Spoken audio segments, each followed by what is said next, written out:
Cinema ലോകത്തെ വാർത്തകളും വിശേഷങ്ങളും അറിയാൻ ഈ ചാനൽ സബ്സ്ക്രൈബ് ചെയ്യൂ.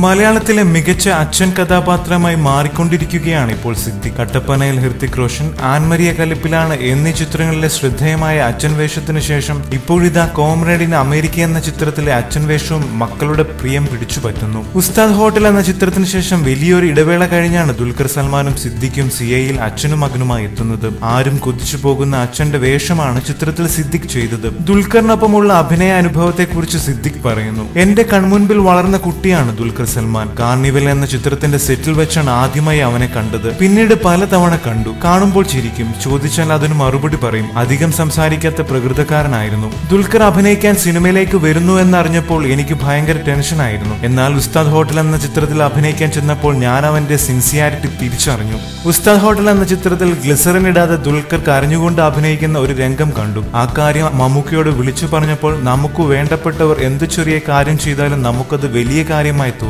അതുകൊണ്ടാണത്. നീ ഇത് അവനെ വിളിച്ചു പുകഴ്ത്താനൊന്നും പോകേണ്ട എന്ന്. അത്തരം പ്രയത്നങ്ങളിലൂടെയാണ് ദുൽഖറിന് സംസ്ഥാന പുരസ്കാരം കിട്ടിയത്. കഴിവുറ്റ കലാകാരന്റെ വലിയ വളർച്ചയാണ് പിന്നീട് കണ്ടത്. അഭിനയത്തിനൊപ്പം അവൻ രസകരമായി ഡബ് ചെയ്യുകയും ചെയ്തു. ആ ശബ്ദം കേട്ടാൽ വികാരം മനസ്സിലാവും, സിദ്ദിഖ് പറഞ്ഞു. കൂടുതൽ സിനിമാ ലോകത്തെ വാർത്തകളും വിശേഷങ്ങളും അറിയാൻ സബ്സ്ക്രൈബ് ചെയ്യുക. നന്ദി.